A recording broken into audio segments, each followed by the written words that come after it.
Hello children. Okay children, today I am going to take social for 8th class.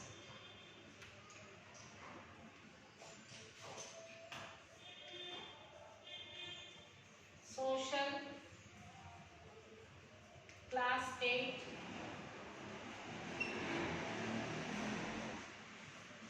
Lesson 4. Polar region.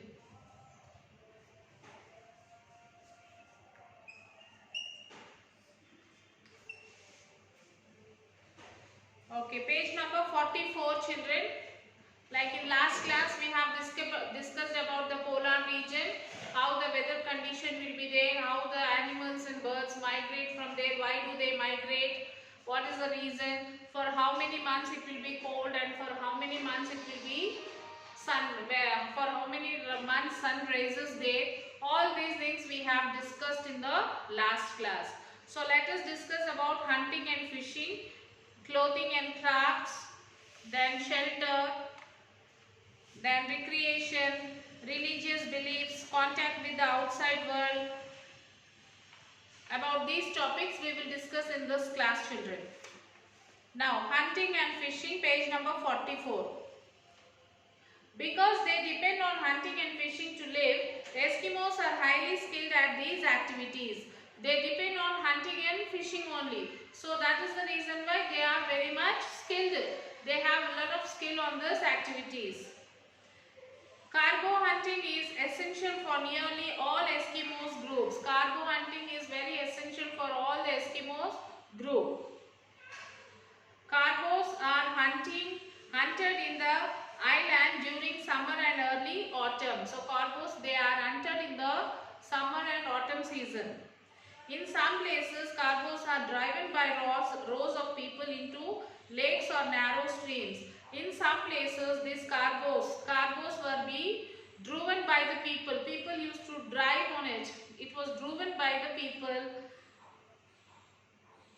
into the lakes and narrow streams. You can see the picture of the cargo children. Cargo, here down you can see the picture. Yes.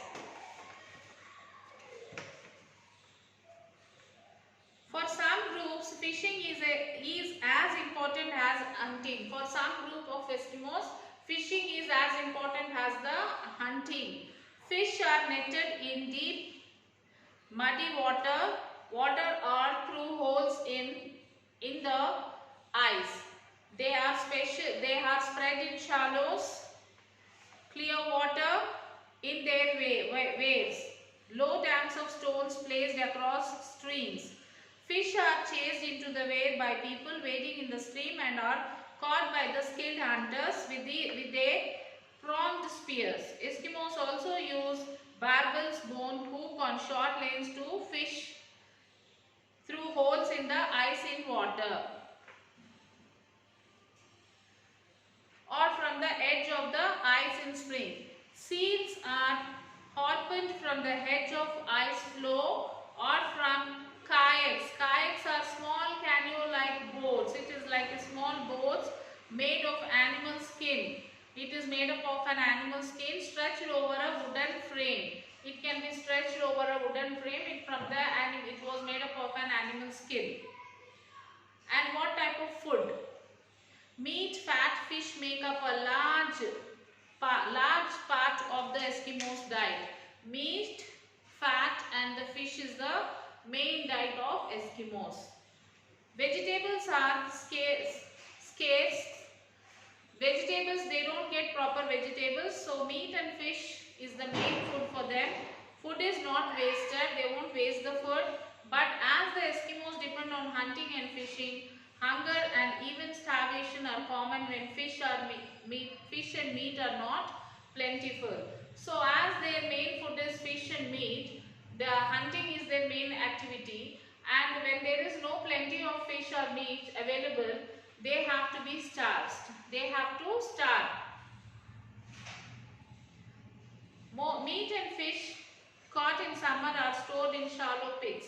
So the meat and the fish which they caught in the seasons of summer, they hide it in the pits so that they can use it in the winter season.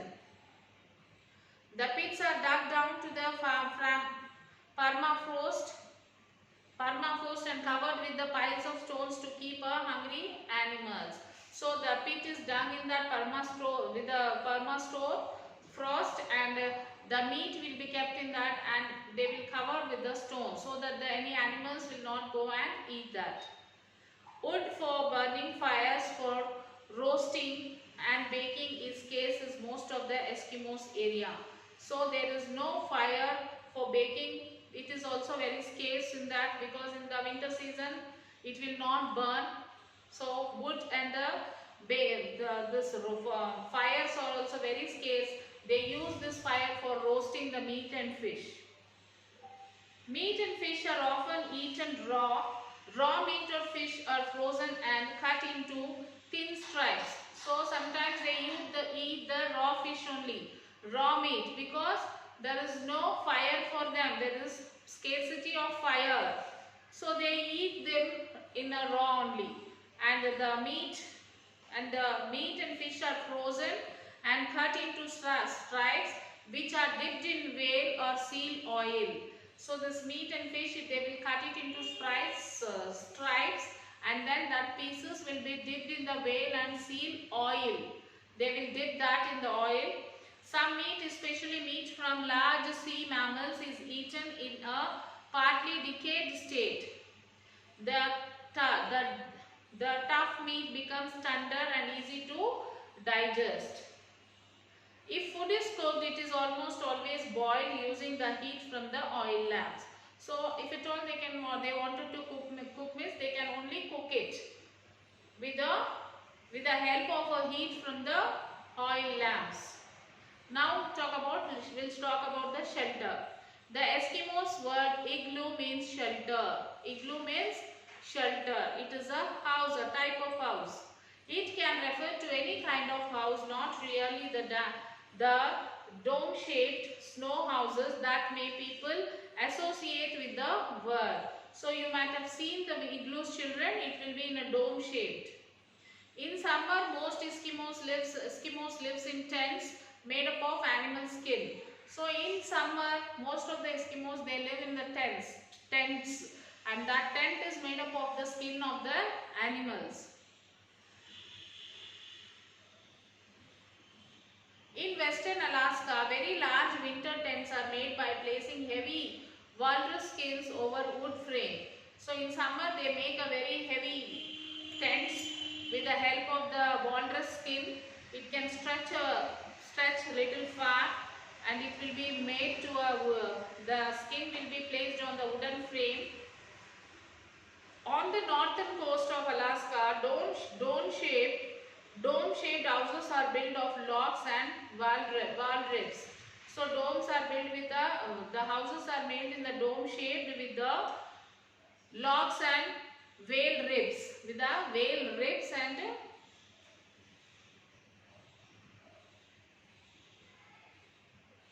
logs. The dome is raised over a depression in the ground and is covered with the frozen turf. In Greenland, houses are built of stone slabs. Snow houses are used only in the eastern and central regions. They are made from blocks of packed snow, not ice, built into a dome. Larger snow houses are used as winter residence. Long tunnel entrance provides storage space in the larger homes. The entrance tunnel opens into the house below the floor level. Some people on the tundra live throughout the year in permanent houses built with the wood and bricks. In the raid half of the house on both sides of the door, there are snow benches about 1 meter high. The raid bench is covered with animal skins and is used for sleeping. The side benches support racks for drying clothes, food supplies and seal oil lamps, and provide light and heat. Sometimes two large snow houses are joined together by tunnels. Some snow houses are lined with seal skins that are sewed together and suspended from the top of the dome. So this is about the shelter of the Eskimos, children, and the clothing and crafts now. The Eskimos wear boots called mucklucks. So the Eskimos, they wear the boots which are called as muklets, trousers and hooded jackets called parkas. All made of animal skin. Everything, the boots, the trousers, everything is made up of skin of animals. There are differences in details of clothing for men and women. There is a differences for men and women in their clothing. The men's parka has long flap in front and behind. In winter, the Eskimos wear 2 layers of clothing. Caribou fawn skin is preferred in winter because it is soft and warm. Coastal groups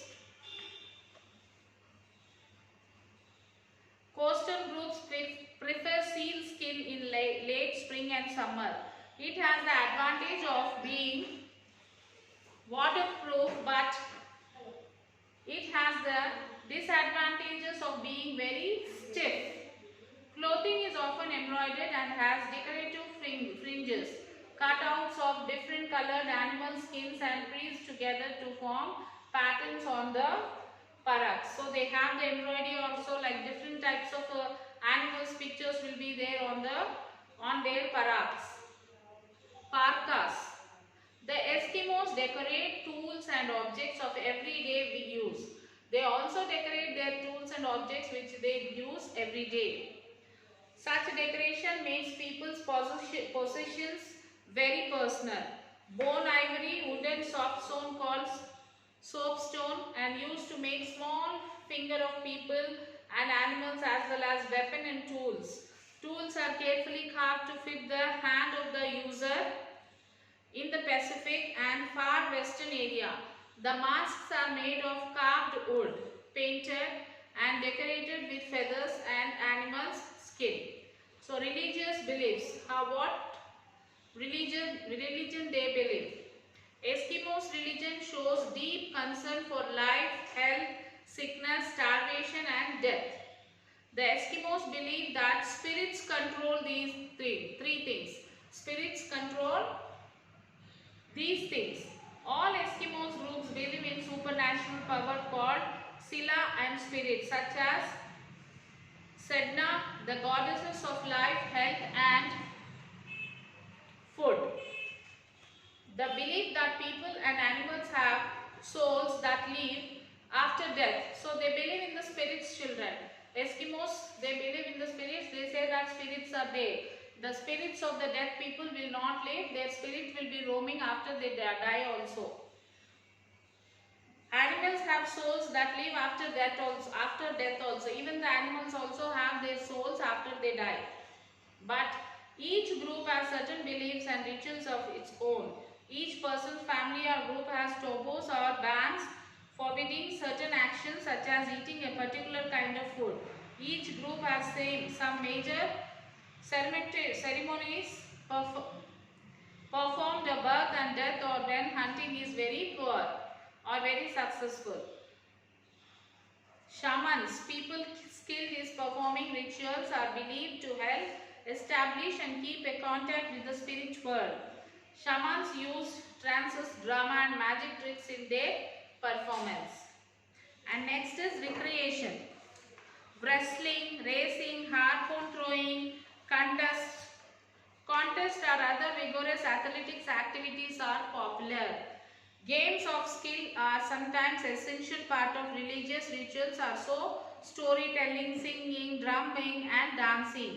Parties and social visits are often occasions for huge feast of meat or fat. Contact with the outside world. The first Europeans to be seen by Eskimos were Vikings from Iceland, who established a settlement in Greenland. Contact between the Eskimos and the Icelanders began about the year 1200 and continued until about 1400 years. Other Europeans began to explore deeper into the Eskimos after 1576 to 78, when the English mariner Martin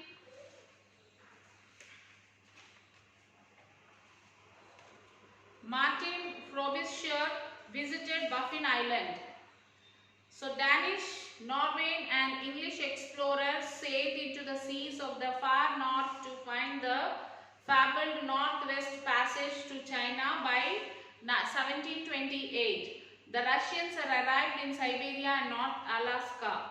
Contact with the Europeans began and earnest and explorers tried to find the Northwest Passage from the Pacific Ocean as well as from the Atlantic. But some Eskimos groups in the northern Arctic islands did not have much contact with outsiders until the late 19th century. So until 19th century, the Eskimos does not have the contact with the other people.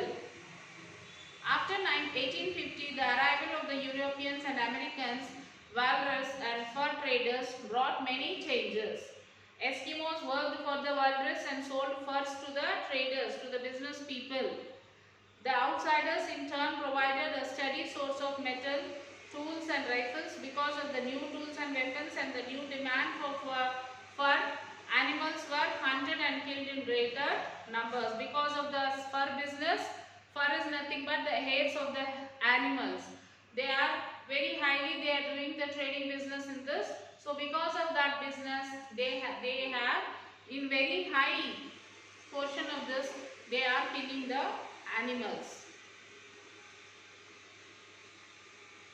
These outsiders brought new diseases to which the Eskimos had no immunity or natural resistance. Smallpox, tuberculosis, influenza, whooping cough, pneumonia, mumps, scarlet fever and diphtheria were the most dangerous of these diseases. With the outsiders, the outsiders also were affected. They don't have, the Eskimos does not have the proper immunity, so they were affected by the disease. Some of the examples of the disease which was affected by the outsiders. Europeans began to live year round in the Arctic and these diseases became very serious. The pattern of the relationship between the Eskimos and outsiders have been described as boom and bust. Waves of outsiders have brought brief periods of wealth, education and employment. This was followed by the periods of poverty and disorganization. Each wave of activity has drawn the Eskimos into contact with different social and economic forces. The once isolated Northlands have been opened up by air travel highways, powerful modern ships and satellite communications. These changes have produced great strains on the Eskimos' way of life. Because of these outsiders, there was a tremendous change in the lives of the Eskimos.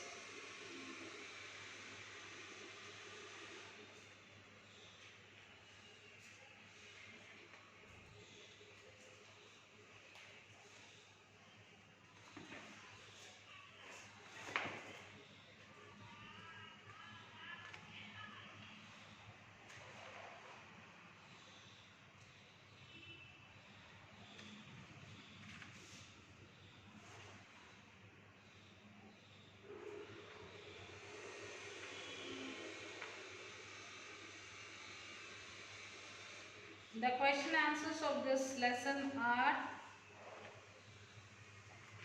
like which continent? What is the first question? Rewrite the false statement with correct ones.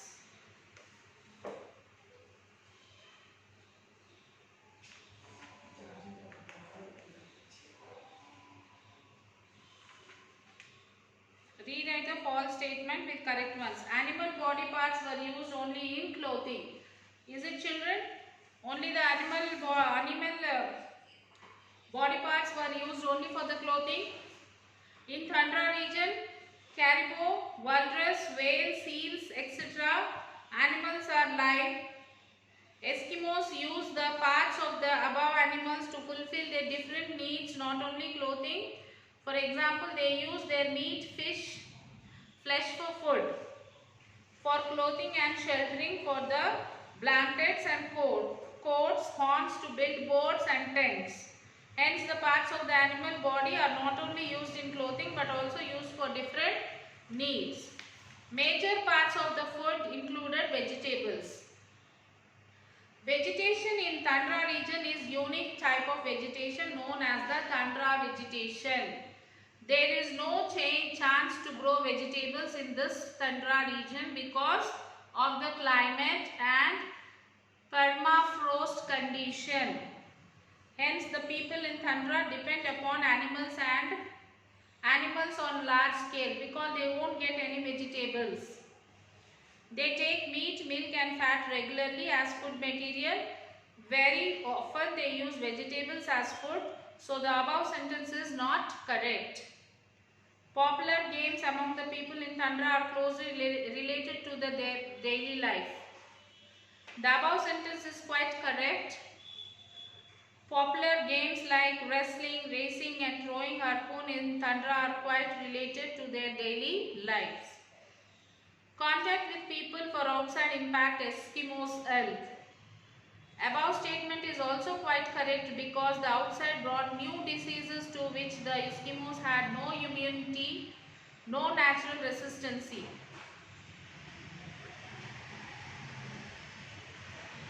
And the next question is that based on what you studied about equatorial regions in class, how is it polar regions? So all the three question answers you have to attempt, children. And also there is a table, what are the ways in which life of people tundra are dependent.